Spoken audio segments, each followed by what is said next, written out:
बोला छत्रपती श्री शिवाजी महाराज की जय। आता आपण सर्वजण 2000 पायऱ्यांचा पाय मागे चढून गडावरती आलो की नाही?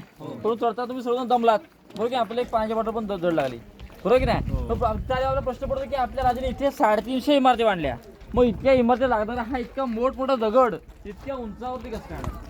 एवढा मोठा दगड खाण्यावरती शक्य आहे का?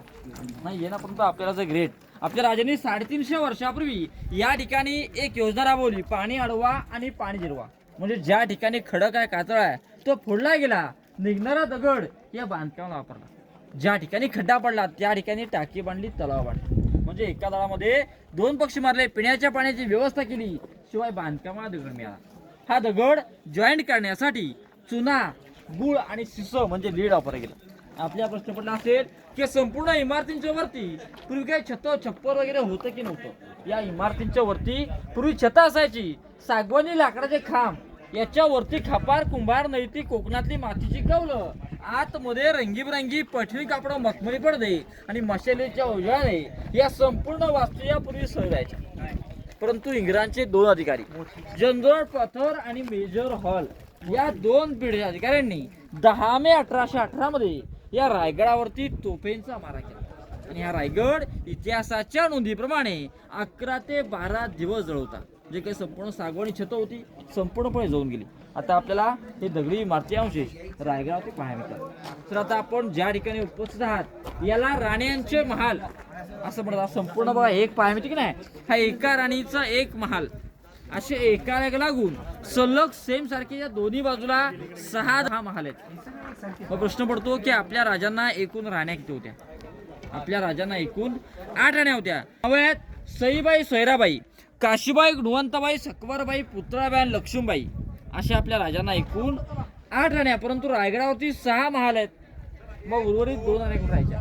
छत्रपती शिवाजी महाराजांची पत्नी सईबाई, छत्रपती संभाजी महाराज हे 2 वर्षाचे असताना सईबाईंचं निधन हे राजगडावर झालं.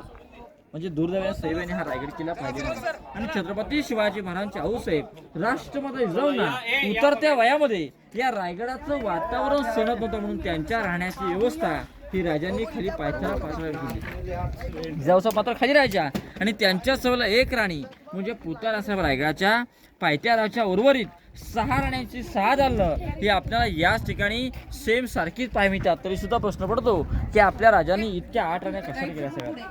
याच्या मागे राजांचं राजकारण होतं, गरिमी काय होता की आपल्या राजांचं स्वराज्य छोटं होतं, स्वराज्य वाढावं म्हणून महाराजांनी महाराष्ट्रातील काही नामवंत जी काही मोठमोठी घराणे होती त्या घराण्यात त्या मुलीशी लग्न केलं. निंबाळकर, मोहिते, इंगळे वगैरे अशी काही मोठमोठी घराणे होती, पुढे घराण्याची होती ना, यांच्या मुलीशी लग्न केलं.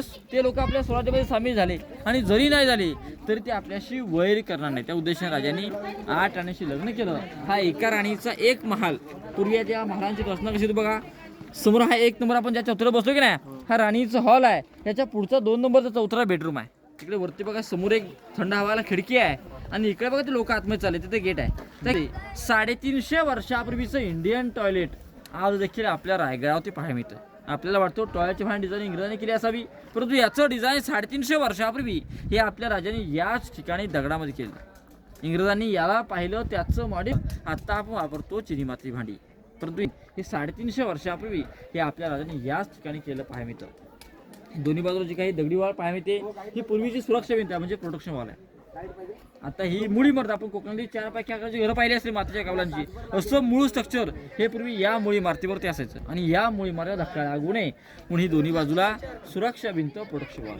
जे काय आपल्याला हे विटांचं बांधकाम पाहिजे ते पेशव्यांच्या काळातलं आहे. 1733 ते 1818 पर्यंत या ठिकाणी पेशवाई होती आणि पेशव्यांनी त्यांच्या राहणीमानाप्रमाणे काही चेंजेस केले. म्हणजे काय विटांचं बांधकाम पाहायला मिळतं ते पेशव्यांच्या काळातलं आणि दगडी बांधकाम आपल्या राजांच्या काळात राहायची नाही ना. नाही पेशवे फक्त काय दुसरा बाजारपेक्षाकडे राहायला इथे दुसरा आणि त्याच्या पहिले जे काय पेशव्यांची राजधानी म्हणजे पुण्यात, ते पुण्यातून ऑपरेट करायचे. हा त्यांचे साताराला हो एक साताराचे राजे, एक कोल्हापूरला आधी राजांची. तुम्ही जाऊन एक इंडियन टॉयलेट पाहून या. मग पुढे आपण धान्याची कोठार आणि मंत्र्यांचे वाडे पाहायला मग पुढे जाऊ. तो गेट जरा छोटा डोक्याला लागेल बघा.